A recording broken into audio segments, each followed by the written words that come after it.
Good morning.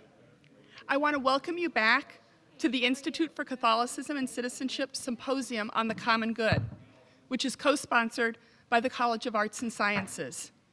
As the interim director of the ICC, I would like to introduce a member of our advisory board who will introduce our speaker. Dr. Thomas Berg is a professor in the School of Law at the University of St. Thomas. He teaches constitutional law, law and religion, intellectual property, and the Religious Liberty Appellate Clinic. In the clinic, he supervises students writing briefs in major religious liberty cases, drawing on his experience drafting nearly 40 briefs on issues of religious liberty and free speech in the Supreme Court and lower courts. Berg has written approximately 50 book chapters and journal articles and dozens of op-eds and shorter pieces on religious freedom, constitutional law, and the role of religion in law, politics, and society. His work has been cited several times by the U.S. Supreme Court and federal courts of appeals. He is the author of several books, including Religion and the Constitution and The State and Religion in a Nutshell. Please join me in welcoming Dr. Thomas Berg to introduce our speaker.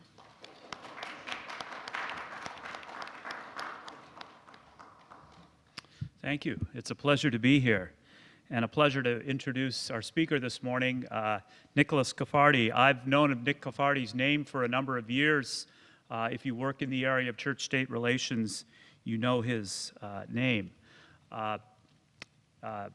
Professor Cafardi, Dean Emeritus Cafardi, is, in my view, a model of those lawyers over the centuries who have devoted themselves to serving God by assisting the church, by assisting their nation, their civil society, and by working on the boundary, sometimes the conflicted and clashing boundary between those two.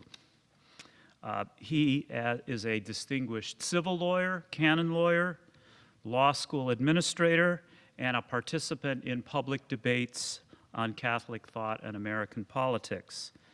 As a canon lawyer, he's been a member and the chair of the USCCB's Review Board for the Protection of Children and Youth and co-author of their report on the sexual abuse crisis. He's the author of Before Dallas, A History of the Sexual Abuse Crisis. He hasn't hesitated to criticize bishops for their handling of sex abuse matters.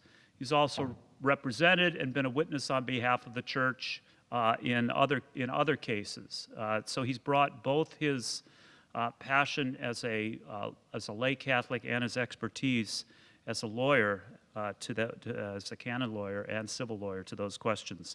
As a civil lawyer, he's also contributed to society as chair and co-author of a Pennsylvania Commission report on racial and gender bias in the legal profession, or in the justice system, I should say.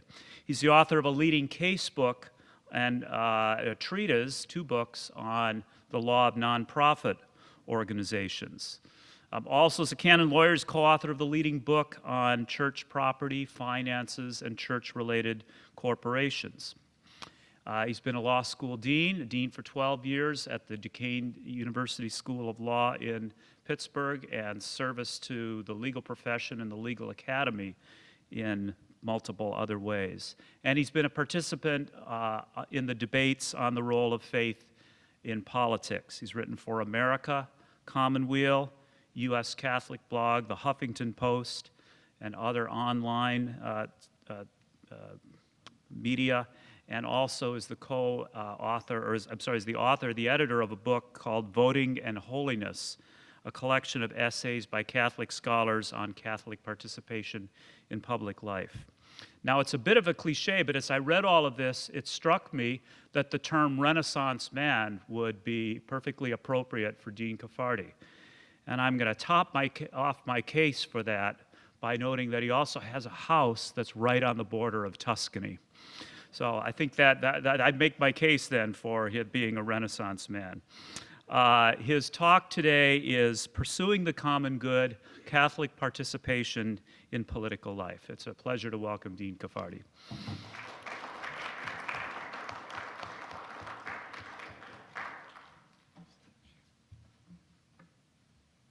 Thank you, Professor Berg, for that very generous introduction. And I also want to thank Dr. Sinander. You can't hear me. Is it close enough now? Is it on? Yeah, okay. I'll just get closer.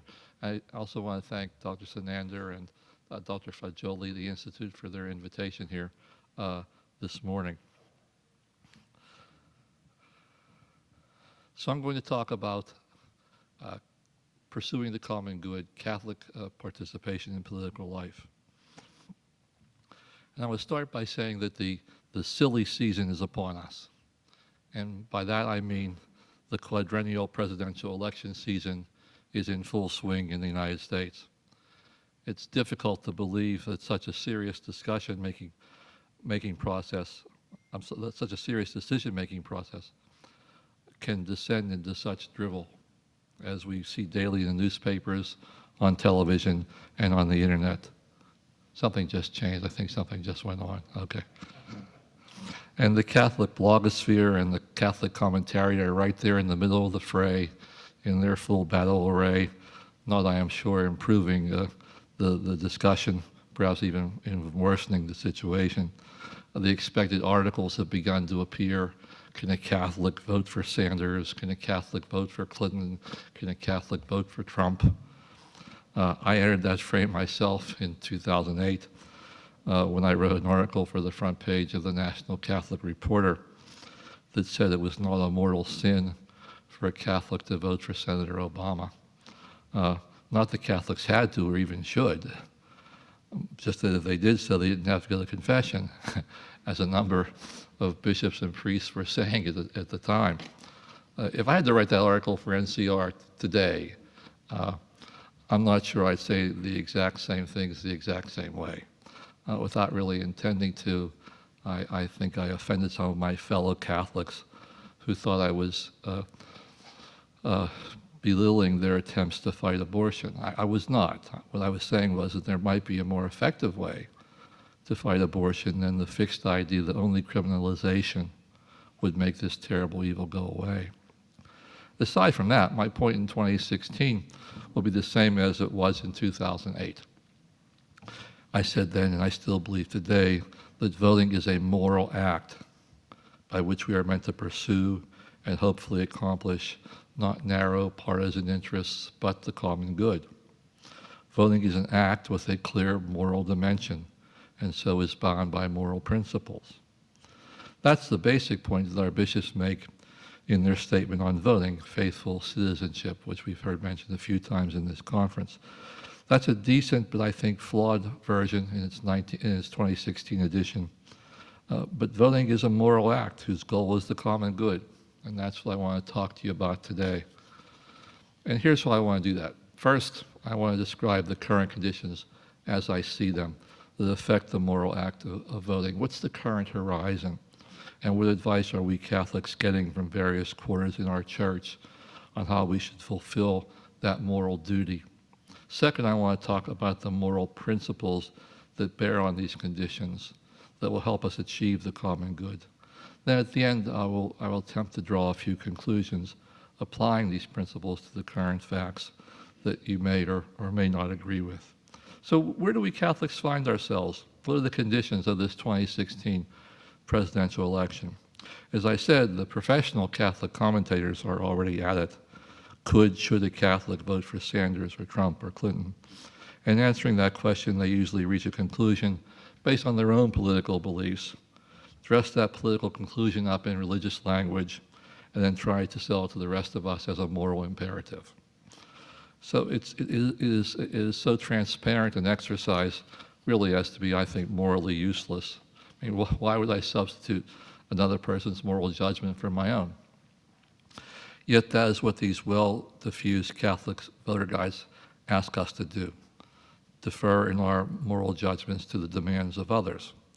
But you know, the moral life is not so easy. And it doesn't help that these voters' guides are pushed by their authors and sponsors with an insistence that is apocalyptical. Nothing and no one is allowed to get in the way of their single-minded vision of what it is correct for Catholics to do, what their fellow Catholics must do to be faithful Catholics, indeed what we must do to avoid serious sin. I can recall when I was the General Counsel for the Catholic Diocese of Pittsburgh, which is my home diocese. That's a job that I held for 13 years. Every year during the silly season, I would send around a memo from the Chancery based on advice from the National Bishops' Conference, reminding our pastors that as tax-exempt 501c3 organizations, we were not to engage in politics. That did not mean our pastors could not deliver a moral message that had political implications. Of course they could. But it did mean that we would not identify any politician as our standard bearer for the Catholic cause. But, you know, it happened anyway. Ushers, lectors, Eucharistic ministers would appear in church wearing political buttons as they went about their duties during the holy sacrifice of the Mass. Unauthorized pamphlets would appear at the back of the church, or worse, on every car in the church parking lot, telling folks who the official Catholic endorsed candidates were for that election. Now, our churches and our parking lots are private property.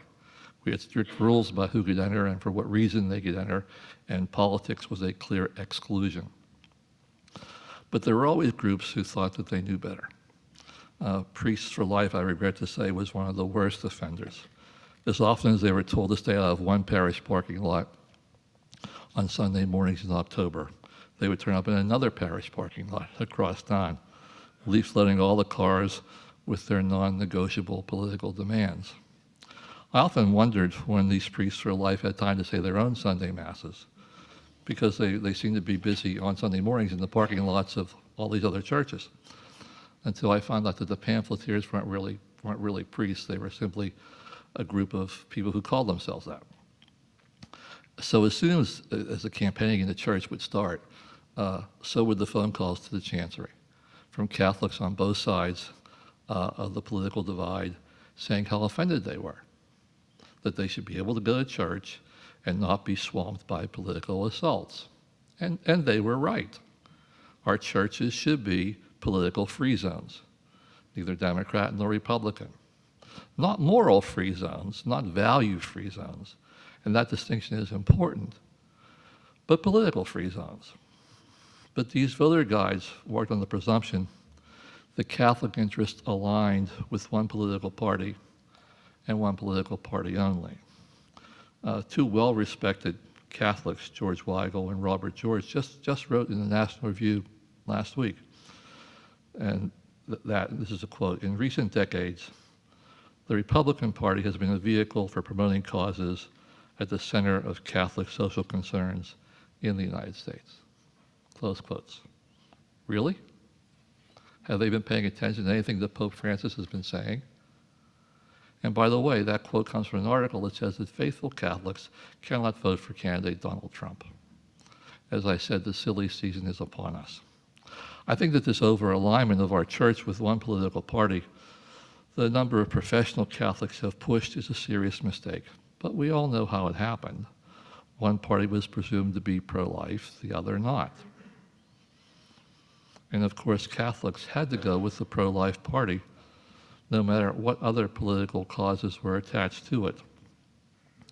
Things like unjust war or torture, the perpetuation of economic inequality, the destruction of the social safety net for the poorest among us. But the unfortunate truth is that the other party's endorsement of abortion on demand and stance on other sexual issues, contrary to the Catholic morals, made that alignment very easy to argue for. And I think that our bishops helped to push us in that direction. This, I think, is the message behind the Manhattan Declaration, and why so many of our bishops signed on to what is clearly a partisan political statement, drafted by operatives of one political party and pledging its signers to at all costs. Yes, it says at all costs, even the implied destruction of our democracy, fight politically against three verifiable evils: attacks on human life, attacks on heterosexual marriage, attacks on religious liberty. Certainly, attacks on human life and attacks on religious liberty are worth fighting politically. But does being a faithful Christian mean that you fight them at all costs? I'm not so sure, you see, because I don't think it's enough to be against something to be fully moral. It seems to me that you have to be not only against the negative, but for the positive. It's unclear to me with the Manhattan Declaration and similar statements, what are they for? What positive values do they support? Except perhaps the problematic establishment of a nation governed by conservative Christians making decisions based on conservative Christian values. That would leave a lot of Americans and a lot of Catholics out of our democracy. And this is in a document that says it's trying to defend religious liberty. Well, whose religious liberty? Obviously their own at the expense of others. Don't forget, one group's freedom is another group's fence. But as I said, my problem is the definition of who we are as Catholics by what we are against. What are we for? As Pope Francis has said, we cannot be so obsessed with opposition to abortion, homosexuality, and birth control as to leave out the rest of the Christian message. And so voter guides that pretend to be Catholic but focus only on opposition to abortion, homosexuality, and birth control will not do. They demean what it means to be Catholic. This is one place where our bishops in faithful citizenship, I think, get it exactly right. In Numbers 34 and 35, our bishops say that Catholics cannot vote for candidates who favor intrinsically evil acts if their intent is in voting for that candidate is to advance that intrinsic evil. One clear intrinsic evil is abortion. Another would be, according to the bishops, same-sex marriage. But the bishops also say that Catholics should not use a candidate's opposition to one intrinsic evil to justify inattentiveness to other important moral issues. They also say that a Catholic who rejects a candidate's policies on promoting intrinsic evil may still reasonably decide to vote for that candidate for other morally grave reasons. Finally, in number 42, they say that a candidate's position on a single issue regarding an intrinsic evil is not sufficient to guarantee a Catholic voter's support. The Congregation for the Doctrine of the Faith said basically the same thing in their doctrinal note on some questions regarding the participation of Catholics in political life, when they wrote, quote, "A political commitment to a single isolated aspect of the Church's social doctrine does not exhaust one's responsibility towards the common good," close quotes. Numerous theologians have pointed out the inadequacy of using intrinsic evil acts as a voting standard, if for no other reason than that intrinsically evil acts are not always seriously evil acts. As Professor Kathy Cavney has pointed out, driving while intoxicated is not an intrinsically evil act, but lying always is. As I said, faithful citizenship is flawed, if for no other reason that it is seized on a morally unhelpful term, intrinsic evil, to use in its analysis. Grave evil would have been a better term, because again, not every intrinsic evil is grave. Nonetheless, in these sections of faithful citizenship that I've just cited, I do believe that our bishops, as does the Congregation for the Doctrine of the Faith, in its statement get it exactly right. They clearly state that the politician's anti-position, be it anti-abortion, anti-same-sex marriage, anti-birth control, is not enough to get the Catholics' vote. The rest of the candidate's moral compass must be examined. Not only what the candidate is against, but what is the candidate for. Many of the same bishops who signed the Manhattan Declaration also voted to approve faithful citizenship. I wonder if they see the obvious inconsistencies in those two documents. One, a partisan slant on serious moral issues, another, a more balanced attempt to look at all sides of an issue. Candidates who shout at the top of their lungs that they're anti-abortion or anti-birth control, and then do nothing concrete about it, while at the same time they're in hock to the gun lobby for campaign donations, vote to undo the social programs that support the life of the poor, or want to close America's doors to the refugee and the immigrant, should not get a pass from Catholic voters, according to our bishops in faithful citizenship, no matter their surface commitment to fighting intrinsic evil. The sad truth is, though, that the situation, in the situation we're in, neither political party is foursquare on Catholic moral teachings. One party's love affair with abortion rights tends to drown out a lot of the other very good things that it says about the role of government in taking care of the least among us. The other party does have a surface support for the anti-abortion position, but in that same suitcase, there's a disdain for everybody else who is not what they call a maker, and disparaging those among us whom they call takers. But you know, there's no person who's been a maker all of his or her life. We've all been takers at some point in our lives, in the past or in the future. Think about this statement by Pope Francis at his general audience on June 18, 2015. The Pope said, "The great gift of life is the first gift we have received. Sometimes we risk forgetting about this, as if we were the masters of our existence, while instead we are radically dependent." At the start, we were all takers when we were given the gift of life, and we will be as well at the end of our lives. In the Jesuit high school that I went to, I learned the story of Solon, who wrote the laws of Athens. But he wrote the laws so strictly he had to get out of town as soon as he wrote them. So he was traveling, and he was visiting King Croesus in Lydia, in what we used to call Asia Minor. King Croesus, whose wealth was legendary. And Croesus showed Solon his treasury, and he said to Solon, "Am I not a fortunate man?"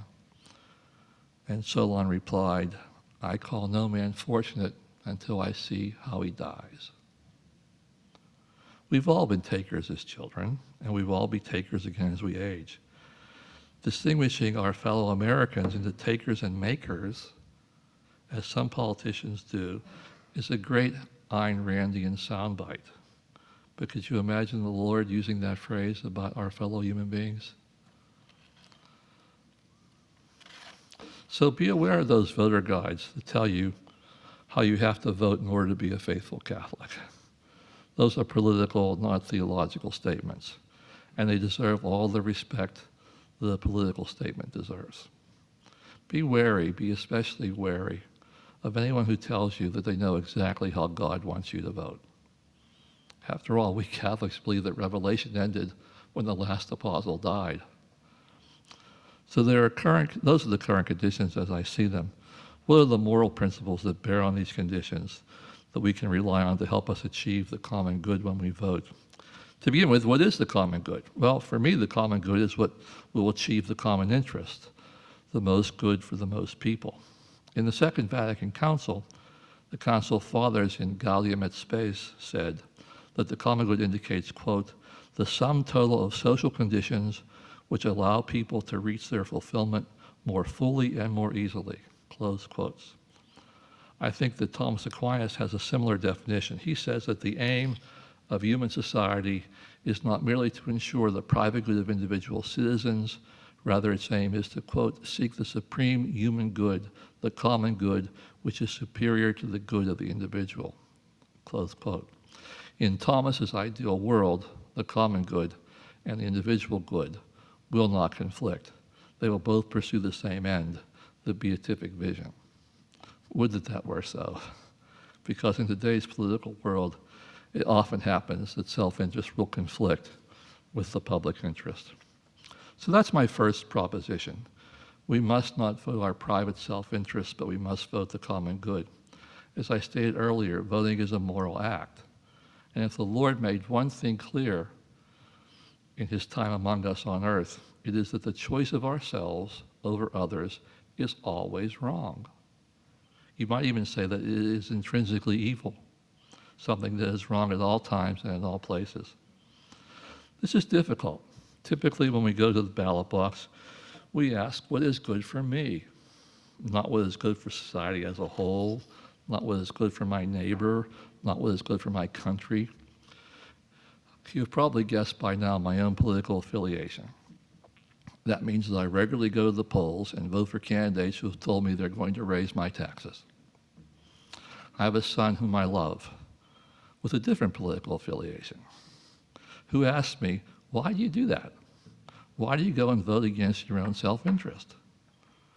Why do you go and vote for people who will take more of your money? My answer is that while I do volunteer and while I do give to charity, I don't think that's enough. I think that the social ills that plague our country are structural and can only be solved by government action, not by my own personal charity. And so I don't mind paying taxes so that the government has the resources that it needs to take care of these structural ills. My son's response, of course, is that my party will only waste all this extra tax revenue on boondoggles, and none of it will do the good that I think it will do. And perhaps he's right. Perhaps I am naive, without seeming too cynical. I think anyone who trusts a political party to do exactly what they promised during an election campaign once they've been handed the reins of political power is probably naive. But I will not let the exception eat up the rule. So principle number one, vote the common good, the common interest over your self-interest. We have lost sight of this in America today. We've lost the sense of the government as a means to achieve the common good. We've let ourselves be convinced that the government is not part of the solution, that the government is the problem, forgetting that without government programs, our elderly would die ill and in poverty, workers injured on the job would not have compensation insurance, the poor would have no health care coverage, not to mention that we have no schools, no roads, and no armies. We've let ourselves be seduced by that makers and takers con job. Our church says differently. Our church says that we are our brother's keeper. Pope Benedict, in his encyclical Caritas in Veritate, says at number 7 that action for the common good is not only a requirement of justice, but an exercise in Christian love. He writes, quotes, every Christian is called to practice this charity according to his position in the political structure. This is the institutional path, we might call it the political path of charity, close quotes. So charity, a concern for others over ourselves, the pursuit of the common good, not our individual good, has a real role in any Catholic vision of politics. Principle number 2, choose candidates who see it as society's role and hence government's role to protect human lives. And that's not limited to protecting the unborn. Certainly it does include the weakest among us, the child in the mother's womb, but also includes people at the end of their lives, the elderly, who, as Pope Francis says, tend to be discarded. But it also means the children of the inner city, of Appalachia, of our Indian reservations, Native American reservations. It also means immigrants and refugees. It means all those whom life has treated unfairly through no fault of their own, those to whom we pay little attention and to whom we devote scant resources. I mean, the idea that America's doors should be closed to a 5-year-old refugee of the war in Syria, for me, is reprehensible. You cannot be pro-life or the member of a party which says it's pro-life and hold such a contrary position. Every human being has value and dignity, including prisoners on death row who have done terrible things, and pro-life candidates who place a mindless trust in state-sponsored violence like capital punishment, like unnecessary wars or drone attacks that end up killing civilians. Those are not pro-life candidates. It is not pro-life to say we will drop so many bombs that we will make the desert glow. I mean, how can such a statement be jived with evangelical Christianity or any other version of Christianity? And speaking of the unborn, I'm afraid I've lost patience with politicians who say they're pro-life, who say that they want to protect the child in the womb, and yet who vote to take away government-sponsored health care programs for expectant women, who vote to deny new mothers and fathers paid job leave, who brag about cutting back the WIC program that provides needed nourishment to young children, who want to undo the supplemental nutrition assistance program that feeds poor families. It's a sad fact that over 15 million children under the age of 18 in the United States live in households where they are unable to consistently access enough food for a healthy life. In other words, over 15 million American youngsters, 1 in 5, go to bed hungry at night. This is not even to mention the problems in the rest of the world. As Christians, how can we accept that? And how can we allow those who gleefully cause this to happen call themselves pro-life? They very clearly are not. And until we Catholics enlarge pro-life issues to cover more than abortion and euthanasia, we will get no traction with our beliefs in the larger society. They will look at us and reach the only possible conclusion: hypocrites. Principle number 3, reject racism and discrimination in all of its forms. Nothing could be more destructive of the common good than to divide people and disparage them because of their race, their gender, their nationality, their religion. You have heard the tropes. The welfare queen buying cakes and candy with food stamps, or the young buck in the grocery store line with his food stamps and his T-bone steak, not to mention the revolving prison door, admitting and then quickly releasing dangerous criminals, most of them looking African American. These tropes are meant to portray the weakness, the delusions of the welfare state. But these images are dog whistles. Ordinary folks perhaps do not hear them, but the racists do. It is how candidates talk the subtle language of racial hatred without making more openly reprehensible racial statements. What could be more destructive of the common good than to slice and dice humanity into favored and disfavored groups, and then to treat our brothers and sisters in the Lord differently, to discriminate against them based on whatever group they fall into? When a delegation from the Simon Wiesenthal Center visited our Holy Father Francis at the Vatican in 2013, shortly after the 70th anniversary of the Nazi attack on Rome's Jews in the ghetto of Rome, the Pope told them, quote, "The problem of intolerance must be confronted in all of its forms. Whenever any minority is persecuted and marginalized because of its religious convictions or ethnic identity, the well-being of society as a whole is endangered, and each one of us must feel affected," close quotes. Our own bishops in Faithful Citizenship say that, quote, "We are one human family, whatever our racial or ethnic differences. We are our brothers and sisters' keepers, wherever they may be. Loving our neighbor requires us to eradicate racism," close quotes.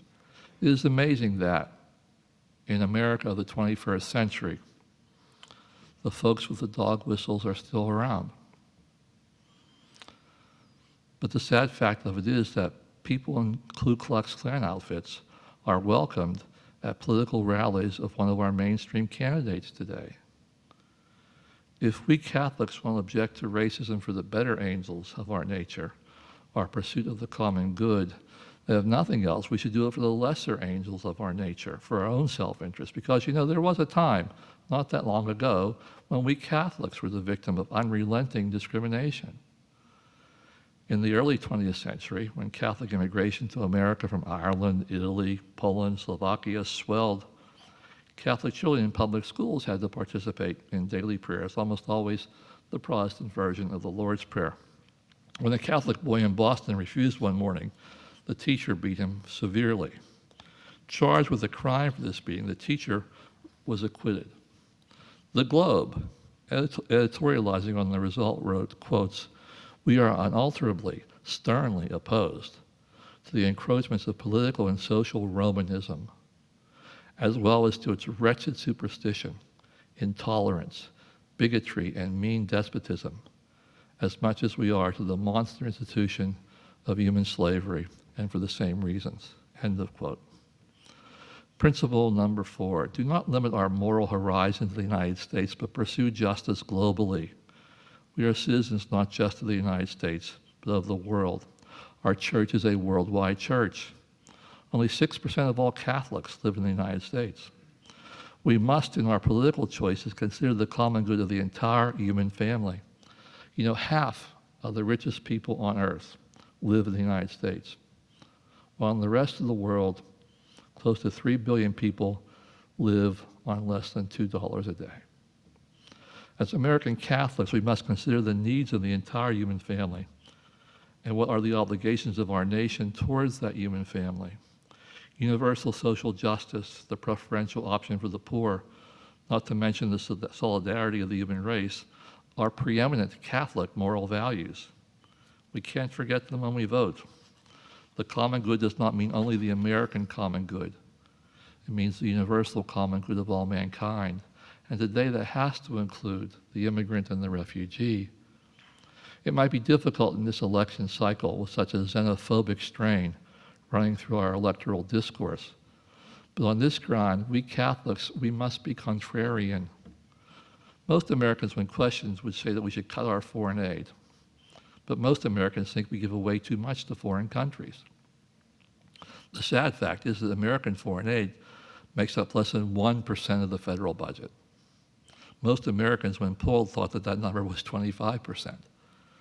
The truth of the matter is that more people in this world know American guns than know American butter.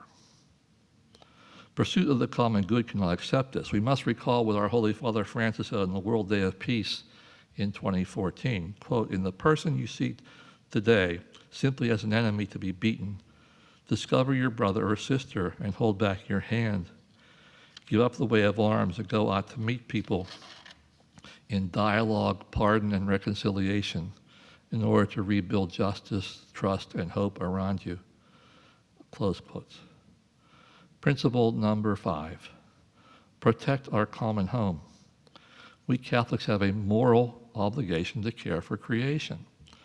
Our common home, as Francis said in the encyclical Laudato Si. The Holy Father said that we show respect for our Creator by caring for His creation, because every creature is the object of the Father's tenderness. You know, when Francis announced he was working on an encyclical on the environment in what some characterize as a preemptive strike, a few commentators opined that no Catholic is bound by the Church, by the Pope's environmental views. Well, that reaction could be traced back to William Buckley's famous dismissal of St. John the 23rd's economic views in his 1961 encyclical Mother and Teacher, Mater et Magistra, with the famous quip, Mater si, Magistra no. But papal encyclicals are formal teaching documents and cannot be so easily dismissed, at least not by anyone who considers himself a believing Catholic. The Code of Canon Law, as reformed by St. John Paul II, says each and everything set forth definitively by the magisterium of the Church regarding teaching on faith and morals must be firmly accepted and held, namely those things required for the keeping and faithful exposition of the deposit of faith. Therefore, anyone who rejects propositions which are to be held definitively sets himself against the teaching of the Catholic Church, close quotes. To the extent that the papal encyclical gets into the weeds of climate change and relies on scientific opinion to make theological judgments, okay, then its theology will only be as good as its science. That would be a mistake. But it is revealed truth in the first chapter of Genesis that God made man and woman stewards of all creation. That's revelation. That's part of the deposit of faith. When the Holy Father elucidates on what is revealed truth, what that means today in today's world, in terms of how we must treat our common home, how we must treat creation, then that teaching does require firm acceptance by the Catholic faithful. If it was not so before, Laudato Si has made protecting the environment a Catholic moral issue that Catholics must consider when they vote. I can hardly conceive of a more basic support for the common good than protecting our common home. Now, how this plays out politically is dicey. Fighting the pollution of our common home used to be a bipartisan issue in the United States. The president who created the Environmental Protection Agency, which the leading candidate of one political party says he will close the day he is elected. I think he meant the day he took office. But that EPA creating president was that notorious left-wing radical, Richard Nixon. I come from one of the world's major coal-producing regions. When I grew up in Pittsburgh in the 1950s, the evening sky was an amazing orange-red from one end of the horizon to the other. It was spectacular. It was romantic. St. Paul's own Scott Fitzgerald describes it in his short story, Forging Ahead. These, he said, were the night fires of Pittsburgh. Only decades later did we learn that it was the setting sun shining off of all the particulates in the evening air, given off by the coal-burning steel mills, that turned those skies so beautifully red at night. Those night fires killed my father, who died of leathery lungs, the technical term is silicosis, from a lifetime of working around those mills and breathing in those particulates. He literally died of what he did to put food on our table. Life should not be that way. But coal was dead in western Pennsylvania and in West Virginia and the surrounding areas.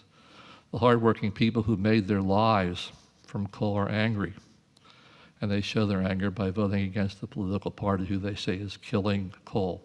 Perhaps. It's probably just as likely that the shift to cheaper alternative energy sources is what is really killing coal. But it is convenient. It is convenient to have one person to blame, one person to demonize for your ills. And that brings me to principle number 6, which is not so much a substantive principle as it is a procedural one. Not what we hold, but how we hold it. The pursuit of the common good does not allow us as Catholics to demonize those with whom we have political disagreements. Those candidates who we do not like, those people on the other side of the political aisle that stand for things that we believe are abhorrent. So our political discourse, we must avoid terms that demonize. For example, I do not know anyone who belongs to the party of death. That is, someone who joins a political party because that party sees death as a social good to be pursued. That doesn't mean that the criticism of the culture of death is inappropriate. But on the list of life issues, such as abortion, racial discrimination, contraception, embryonic stem cell research, euthanasia, capital punishment, care for the lives of the poor, unjust war, divorce, lack of chastity, lack of marital fidelity. No one political party has that all right or all wrong. It may be difficult for us to accept that some people do not agree with us on the church's teaching on life issues. But the fact that they do does not mean that they belong, because of that, to the party of death. And demonizing those people with whom we have political disagreements does not advance the common good. Demonizing people is what leads to political violence. It's what makes it okay to carry weapons to political rallies. How sad it has been this year to see violence occur, even encouraged from the podium at some of our American political rallies. Now, I'm not naive. I know that in prior centuries and decades, American political life was pretty rough and tumble. But we Catholics in our political discourse, we must move past that and lead by our example. We must follow the example of him who was meek and humble of heart, who said to love your enemies, who himself is patient and loving, who suggests but does not demand, who remains nailed to the cross even as we adjure him to come down. And speaking of demonization, there's something that I, who have taught at a Catholic university for 23 years now, finding myself speaking in another great Catholic university, something that requires mentioning. And that is that some of the worst demonizers are us, the Catholic university community. Let me tell you another story in that regard. In 2001, I was the dean of our law school at Duquesne, and the faculty had voted to honor the Supreme Court Justice Sandra Day O'Connor with an award named for one of our most successful female graduates. Recently deceased, this graduate had herself been one of the giants of the federal judiciary. So we had contacted Justice O'Connor. She had accepted. This was a big thing for us. Justice O'Connor was going to be the first Supreme Court justice to come to our law school in its history. You can imagine mine and the law school surprise when the president of Duquesne said we could not give that award to Sandra Day O'Connor. When I asked why, he said she was an unsuitable honoree for a Catholic university because she was pro-abortion. Well, she was in the majority in Casey versus Planned Parenthood. that refused to overturn Roe v. Wade, but that was on grounds of stare decisis. She was also in the majority in Stenberg versus Carhart that declared Nebraska's criminal partial birth abortion law to be unconstitutionally vague. But that was it. That was the entire extent of her pro-abortion record. Anybody who understands stare decisis, the fact that governing precedent controls, or that vague criminal laws violate due process, two fundamental principles of our legal system, knows that O'Connor's decisions, well, neither of them was pro-abortion, and labeling her as such profoundly misunderstood the role of judges in our legal system. Now, this was a minor event in the annals of American Catholic higher education. It did not make a national splash. We weren't in the papers. But it was revelatory of a mindset that demonizes those who disagree with us and says we may not talk to them, we may not allow them to talk to us, and they are banished from our campuses. Incidents like the one I just described usually don't involve judges. Usually they involve our political leaders. But they're happening on Catholic campuses all too frequently. This politician or that public official is persona non grata. We may not provide them a platform on which to speak at our campus because we disagree with them. What are we afraid of? Isn't college supposed to open minds, not close them?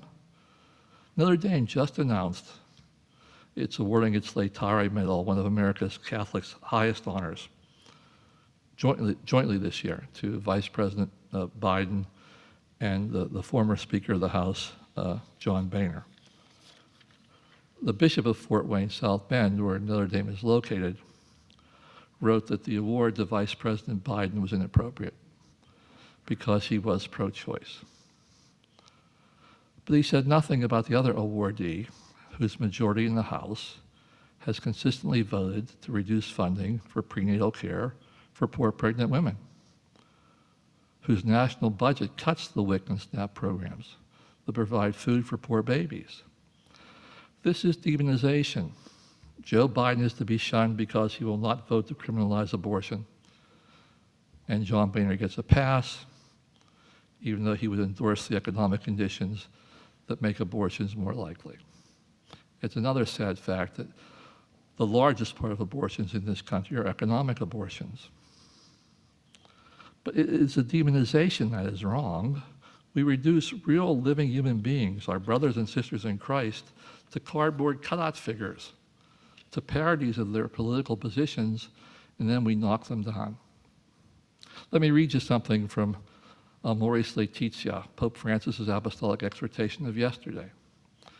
The Pope there said, quotes, "It is reductive simply to consider whether an individual's actions correspond to general law or rules, because that is not enough to discern and ensure full fidelity to God in the concrete life of a human being." But you know, the worst thing about our demonization of our political enemies, besides the unhuman reductionism that the Pope wrote about yesterday, the worst effect is the effect it has on us. The Catholic intellectuals, the Catholic university community, it returns us to the ghetto. It creates walls that are meant to keep us in and keep all contrary thought out. And if we think that we're protecting our students by doing this, we could not be more wrong.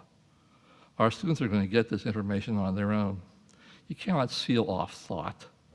Mankind has not been able to do that since the printing press was invented, let alone today's internet.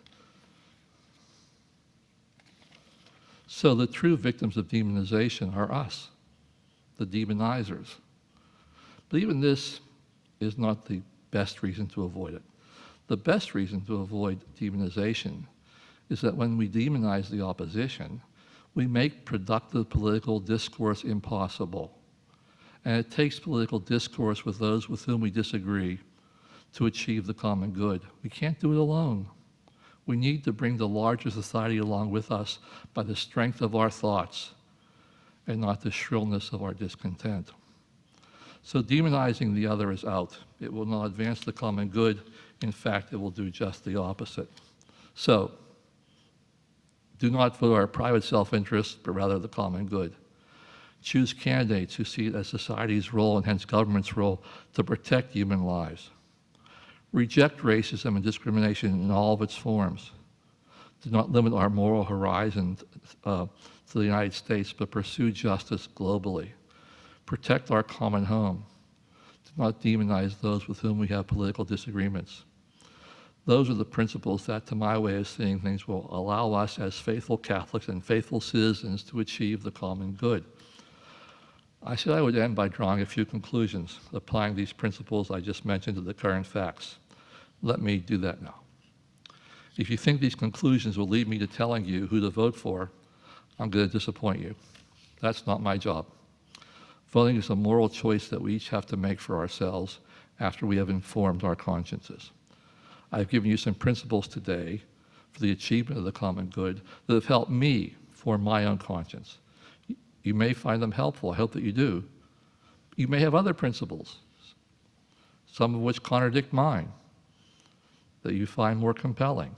The important thing, though, is that we do inform our consciences before we vote because, again, voting is a moral act. So my conclusion is not telling anyone how to vote. Let me take you in another direction. I think that at the end of the 20th century, as others like the late great Father Richard Neuhaus has said, was shaping up to be the Catholic moment in American history. That point in our nation's time when the church's vocabulary and wealth of thought on issues like social and economic justice, on just war, on the protection of life, and so many other issues confronting humankind would set the terms of civil society's debate of those issues, and in the best result, would provide the means of analysis as well. It was to be the Catholic moment. Alas, that did not happen. The Catholic was not to be then at the end of the 20th century, and the reasons for that are exposed in the recent movie Spotlight. Our bishops squandered our Catholic moral capital by their complete mishandling of the clergy sex abuse crisis. The Catholic moment was missed. But you know, that vocabulary is still there. That wealth of thought on social and economic issues is still there. Thanks to Pope Francis, those Catholic insights on the physical, moral, and spiritual welfare of people have, if anything, been strengthened. And this wealth of thought is rooted in the concept that, while not uniquely Catholic, is still peculiarly Catholic, the notion of the common good. As I said earlier, our political discourse has lost sight of the common good. We have allowed politicians to slice and dice the electorate in terms of self-interest, us against them, the makers against the takers, those who have against those who want, the citizen against the refugee and the immigrant, one race against another, the suburban against the urban, the Christian against the Muslim. The sad list of contrived opposites goes on and on. But in our Catholic tradition, with the concept of the common good, we have the remedy for this. We can recapture that missed Catholic moment. It will take a dedicated moral seriousness.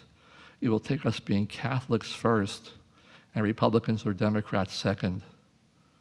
For Catholics, the first goal of all political action, including voting, must be the common good. Catholicism, as James Joyce wrote in Finnegan's Wake, means here comes everybody. It is the all-embracing grasp of Christ that, as Pope Francis has told us so many times, excludes no one and is concerned for everyone. Our Catholic unity in the political realm will not keep us from being Republicans and Democrats, but it will rather be found in our shared commitment to the common good. The Catholic view sees government as the servant of the common good. The Catholic view sees political participation as a way to achieve the common good. The Church's teaching on the common good is the answer to our current political dyspepsia. In the very first sentence of his inaugural address, the first and so far only Catholic President of the United States said, quote, "We observe today not a victory of party, but a celebration of freedom, symbolizing an end as well as a beginning, signifying renewal as well as change." Close quote. Let the Catholic voter say about this coming election and every election that follows, We seek not a victory of party, but a celebration of the common good, symbolizing an end as well as a beginning, an end to mindless partisanship, and the beginning of a new world of caring about our fellow human beings, a world in which, as JFK said later in that same speech, here on earth, God's work must truly be our own. Thank you for your attention.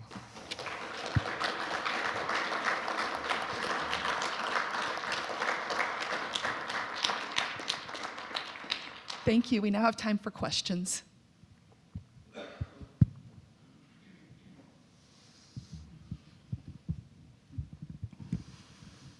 Thank you for that. Really fine presentation. I have a point to make in response, and then a question. The point is this: I'm not sure I want to have voting described as a moral act. I think there's a moral component, certainly, but it's a political act. And as a political act, I'm frankly not interested in what my bishops have to tell me about my political act. Voting is a political act because it involves judgments, not just about what a party says, but what they are going to be able to do, are willing to do, and then what the effects of it will be. And on both of those, no one has privileged insight, whether they are ordained or not. Okay, so I'm a skeptic about voter guides, to be honest. So I'm taking a hard position. I'm taking a hard position. So am I. Okay, but then to put the case though in its maybe most univocal terms, what about a popular referendum where there's an up or down vote that involves a position that is manifestly opposed to church teaching, and where the only open question might be the effects of the referendum, but not whether it's going to come into force or not, because the legislature is taken out of the equation. I'm referring here to the debate in Minnesota back in 2014 when there was a popular a referendum vote on a proposed amendment to the Minnesota State Constitution that would define marriage as between one man and one woman. And our ordinary at the time, Archbishop John Nienstedt, was very publicly opposed, in favor of the passage of that amendment. It failed. I think personally that partly it failed because he was such an advocate that it backfired. I thought it was going to pass. In that case, on the Archbishop's terms, would he not have been thoroughly justified if he had said that a Catholic who voted no on that amendment should go to confession? Well, I agree with you that voting in referendums tends to be tends to have a more moral clarity than voting in an election where we're voting for individuals, some of whose positions we like, some of whom we don't like. That's a bit more morally ambiguous. Referendums, up or down, do you want civil law marriage to be limited to heterosexual marriage or not? It's a very clear issue, and our church would say has a very clear moral component. And I think in that situation, yes, voting is a moral act. You have to form your conscience before you vote. And part of forming your conscience in that situation is paying attention to what your Archbishop says. But it doesn't mean he controls your vote. I mean, I could think of a Catholic who would say, while the Archbishop is right, I think a terrible side effect of passing this law will be to increase discrimination against the LGBT community. And while I see a value in heterosexual marriage being the only recognized form of civil marriage, I also see a terrible downside in a statute which would appear to propagate discrimination. So my answer is you can't ignore your Archbishop. Okay, he is the moral teacher in this archdiocese. You have to pay attention to what he says when you form your conscience. But once your conscience is formed, then you make the decision you think is morally right. He can't control your conscience. There's a great line in Maurice Laetitia where the Francis says, it's not the role of the church to replace consciences, it's the role of the church to form consciences, which I think is great. So the bishop can't replace your conscience. He can only help you form it.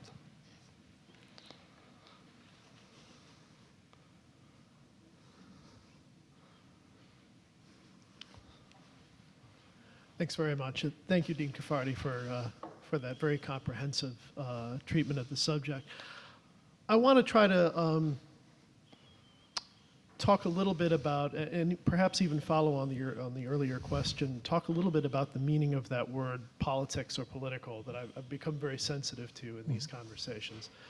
But before I get to that, you reminded me of another meeting that I attended several years ago in a setting like this one, where it was a meeting of an organization, a well-known organization of Catholic scholars that has an orientation like the one you described your son as having.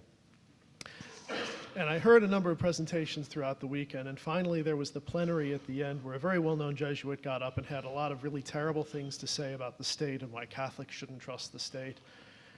And I finally had enough, and I asked a question. I asked him, just as we believe that some people might be good people and some people might be bad people, we believe that all persons are good. Could we all agree there are good states and there are bad states, but the state as such is good?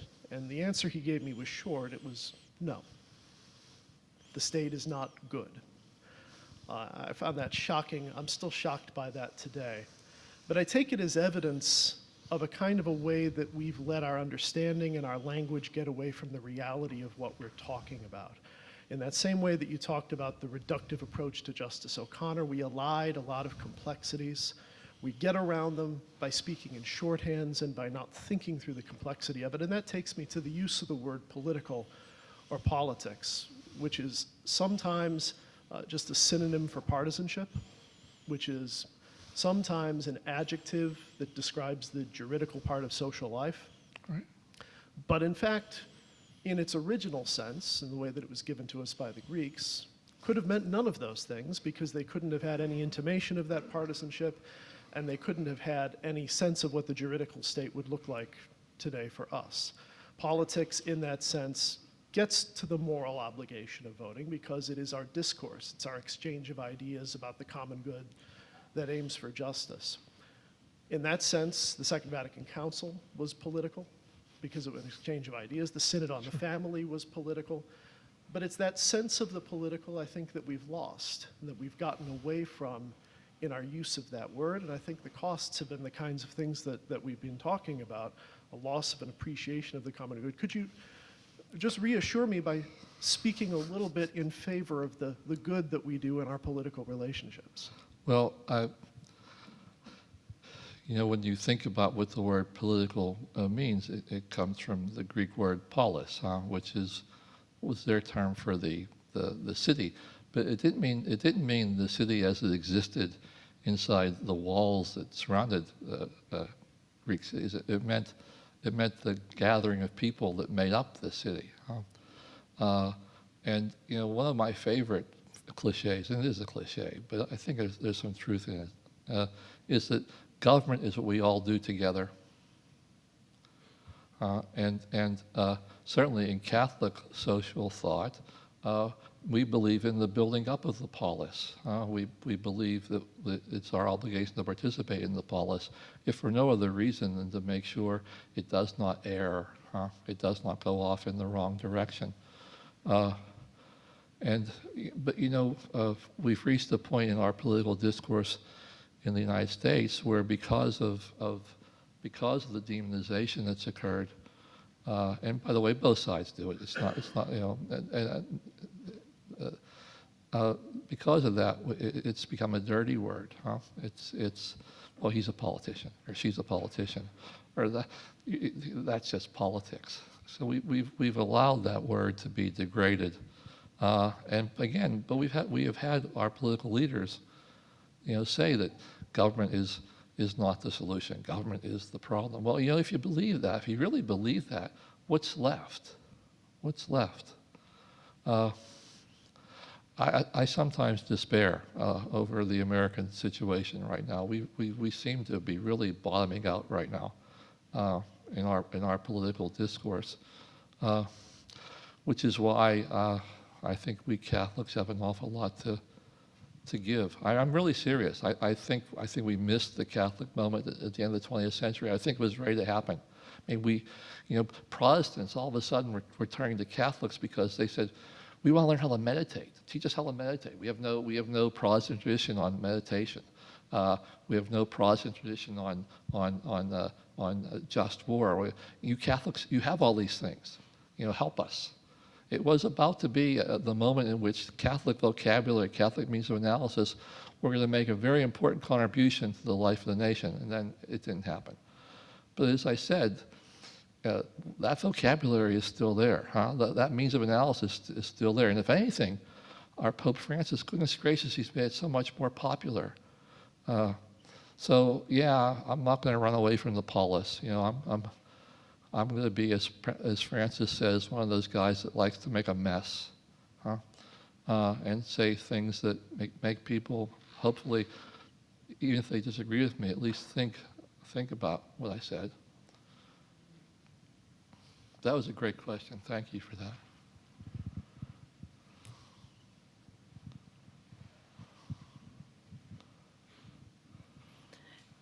Thank you for your remarks. It's my understanding that collectively Catholics could elect a president, theoretically. So I'm curious if that is so. Catholics, you mean the Catholic voters? The number of Catholics that are in the United States could theoretically do that if they all join together. Well, and then secondly, so if I'm wondering if that's possible theoretically, and then also if you would see Catholic leaders in our country do, what would you like them to do, if you could, to get the points that you're talking about across? Because I think they're very good, and I think it is, it's what I dream about.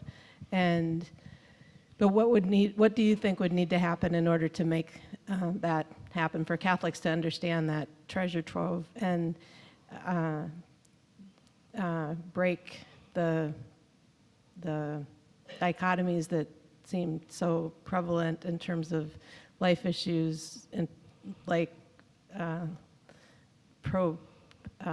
supporting pro-life but not supporting and also supporting pro-life and the death penalty in the same person and proclaiming that as a Catholic stance, Well, all the analysis shows that the Catholic vote pretty much mirrors the rest of the country.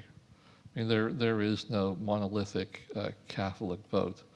But I think what the Catholics in both political parties can contribute is to drive their party more towards the middle, huh?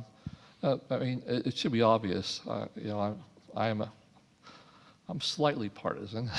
I tried not to be in this presentation, but I think it's the extremists in both parties that are doing the damage to our democracy here. I mean, I think that the vast middle of both parties could agree if they didn't let the extremists among them set the agenda. I mean, they're basically, the House is paralyzed right now. Why is it paralyzed? Because there's about 45 people in something called the Freedom Caucus, who because their party's in the majority, keep many things from coming to the floor that with the votes of moderate Republicans and moderate Democrats would pass. So I think it's up to the folks in the middle to say, we're tired of the extremists. We're just tired of them, and we can't let them have the power that we have let them have.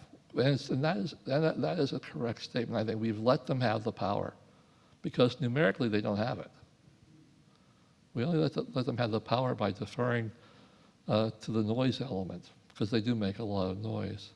So I think that's something Catholics who are Democrats, Catholics who are Republicans could do, is force us back to the middle, away from the extremes. Right now, I mean, we have people in both parties who are very happy at the extremes, but I think they're doing great damage to our democracy. And that's not, I'm serious about that. They're doing great damage to our democracy. And the folks in the middle need to wake up. What could Catholic leaders do, you think, to help that change? Well, I think they need to tell the extremists that they will no longer have the veto power we've let them have over legislation. We will no longer let them have the veto power they want to have over whether or not Supreme Court justices get nominated, get hearings. I mean, those are the extremists in both parties doing that. Those aren't the folks in the middle. I still have great faith in our political system. Yeah. Okay. Thank you. I work in major gift development, have for 30 years. I'm a development officer. And one suggestion I would have is that there's a muddling, I think, in the American mind of the role of philanthropy versus government and putting it in context. Yes. And a common example that I will use with donors is that to think of a dollar, a nickel, and a half a penny. Right. For every dollar in America that's funded for social services, philanthropy provides a nickel, and anti-poverty programs provide half a penny. Wow. We fund $6 trillion a year, federal, state, local, county, in all government spending. Last year, philanthropic giving was $300 billion, so a nickel on a dollar, and only $30 billion of that went directly into anti-poverty, core anti-poverty programs. Yeah. The balance went into great philanthropy, beautiful higher ed facilities, medical research, which is what I fundraised for. But I think the average parishioner doesn't realize there's a feeling out there that philanthropy backfills government, and it doesn't. No. It's only a small proportion. And I think that the church could help in educating parishioners to know that. You know, I teach tax-exempt organizations, as Professor Berg mentioned in my introduction. And in my first class every year, because, again, Professor Berg will agree, students come to the first class having read nothing. You can have an advanced assignment posted from the middle of the summer on. They still arrive at that first, they haven't read a thing. You're lucky they have the case book. So I ended up lecturing that first class. And one of the things I lecture on is the most recent report of Giving in America. And Giving in America, as you know, it lists what last year, I guess we're always 2 years back. So it was, if I'm trying to recall it was something like $350 billion of private giving in the United States. But half of that goes to churches. The churches are the biggest recipient, of our charitable dollars. Education comes next. Education comes in, I think, around, if I recall, around 14%. Social programs are way, way, way, way down that ladder. They're way down that ladder.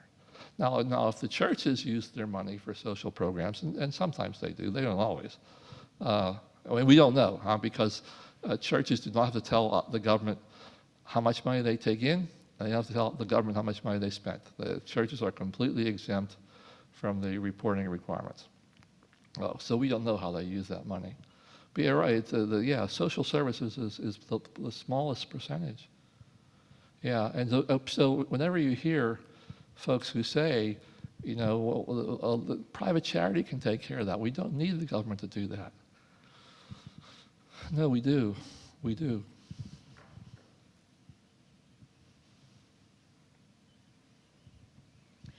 Thank you so much for your wonderful presentation. You spoke about the notion of the expansion of the meaning of the common good, let's say from each political party's point of view or each position in that way. And you listed a whole series of issues where one or the other side is more favorable toward the Catholic position. For example, abortion, care of the poor, WIC, capital punishment, all kinds of issues. So I'm sort of looking at what is the common ground that both parties hold. It seems to me it's so divided that it's very difficult to find that common ground. So how can you, how can the sides be brought together? Or is there some common ground in the way the political parties are structured at this time? Well, I think if we expect the politicians to do it on their own without any prodding from the voters, that's not going to happen. Huh? I mean, these guys, I hate to be cynical, but they're mostly interested in getting reelected. And they'll do whatever it takes to get reelected. So these need to become issues among the Catholic voter. We need to make them our issues. We need to tell people they're important. And we need to bring others along with us. As I say, the Catholic social justice tradition has such a wealth of vocabulary, such a wealth of analytical methods that could be brought to bear. And this is not pie in the sky, folks. We can do this. We just need to stand up on our hind feet and act like believing Catholics who want to be involved in achieving the common good. I was really heartened. I talked about the makers and takers, which I find so terribly offensive. And one of the guys whose mantra that was Speaker of the House Ryan, who is a believing Catholic. And I was really surprised the other day when he said he was rethinking that perhaps he had been wrong in dividing the world into makers and takers. So these guys can be converted, but I guarantee you they're only going to be converted if they think it means their jobs. How do we make it mean their jobs? We need to speak up more and more and more. It's so easy to be complacent about politics. It's so easy to think, well, I can't change anything. It's so easy to think this is hopeless. This is the status quo. It will never change. Well, I mean, we have a word for that in our religious tradition. We call it despair. And we're not supposed to despair. We're supposed to be creatures of hope.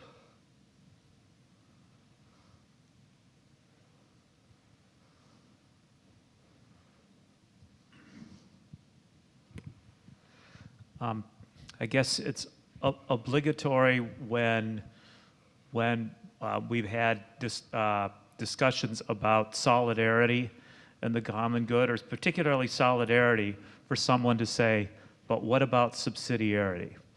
So I'll do that. Okay. And I don't mean that to suggest we ought to have a clash here, but how do you think about subsidiarity in relationship to the common good? And how do you think about the argument that there are sort of different common goods of smaller subsidiary institutions, and that those may be, a goal that is an overriding goal to pursue? How do you work that into your thinking about the common good? Tom, I do it this way.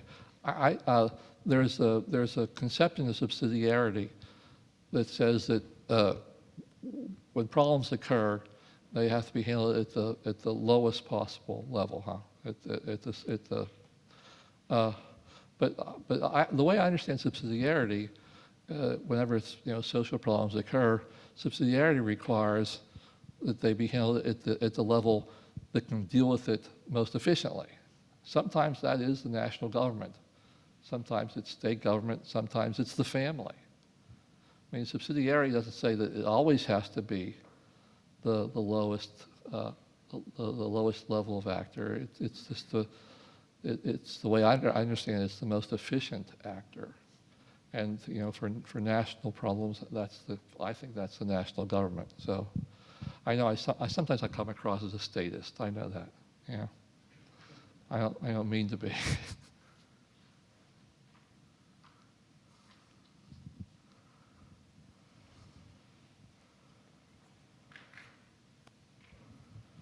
Thanks. Just to add to that question briefly, the definition that I've heard of subsidiarity is at the level commensurate with the common good. So that's kind of a more explicit definition of I like that. That's a better answer than mine. It's a little different than efficient, but it makes that tie to the common good more explicit, and it seems to put the common good almost as a priority in determining how to make the determination of what the principle of subsidiarity entails. Thank you. I'm going to steal that.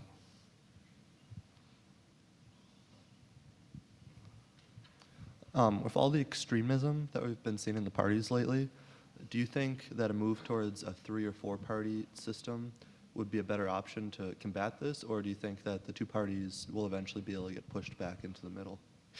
Well, you know, as Professor Berg mentioned, I'm very fortunate to have a home in Italy, where I believe I'm also an Italian citizen, thanks to the fact that my grandfather never became an American. So I get to vote in Italian elections, and they give me the they call it the scheda. It's basically the long list, and I get these scheda. They just mailed me one right now because there's an election coming up, so they actually mail it to my American home. I mean, they actually in Italy they want people to vote. There's no voter obstruction going on, and the scheda had like 20 political parties. And I'm thinking to myself, how in the world can they govern? And so I've always thought that it's not in our Constitution, but I've always thought we were lucky that we came up in America with the 2-party system, because Italy right now is just, you know, they're not quite paralyzed, but semi-paralyzed. And I see a value in the 2-party. I would hate to see us lose the 2-party system. I truly would, because I think it's going to end up. You know, our Constitution is not designed for coalition governments. As a matter of fact, it's designed, Tom, not to have coalition governments. Really, isn't it? I mean, in Europe, in the parliamentary democracies, the government falls as soon as it loses the majority. Well, that doesn't happen in America. Our elections are on a very strict schedule. We elect the House every 2 years. We elect a third of the Senate every 6 years. We elect the president every 4 years.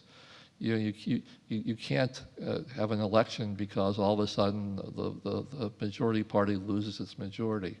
So our Constitution, more or less, is based on the fact that we will have, that we won't be swayed by the. And it was designed that way. I think the Founding Fathers meant that. They saw European parliamentary democracy and thought it was basically, would you agree, Tom, just too volatile. They wanted to. They didn't want to have parties, period. That's true. They didn't want to have parties at all. But we ended up with 2. If we were to break into 3, and there are people who are saying that the Republican Party is going to self-destruct at their convention this year, and that there may, they may walk away with 2 political parties, or maybe even 3. Listen, I carry no brief for the Republican Party, as you probably figured out. I think their destruction would be a bad thing. I do. I think a better solution is what I said earlier. I think there are good, moderate people in both parties who need to tell the extremists in both parties, we're tired of your putting a monkey wrench in the political process. I would prefer that solution. Each party tells the extremists on the Democratic left and the Republican right, you know what, we can't govern. We cannot govern from your point of view. It's just, it doesn't carry a majority of the American vote, and it hurts our democracy. I'd much rather see that than see 3 or 4 political parties, because I think that by its nature is just more destabilizing. I mean, than our government. I like to tell my Italian friends, I ask them, what's the oldest government in the world? The oldest government in the world is the American government. What's the oldest political party in the world? The oldest political party in the world is the Democratic Party. I mean, our system has created an awful lot of stability, because normally it forces us to the middle. It forces us to the middle. And I'm not sure 3 and 4 party governments would do that.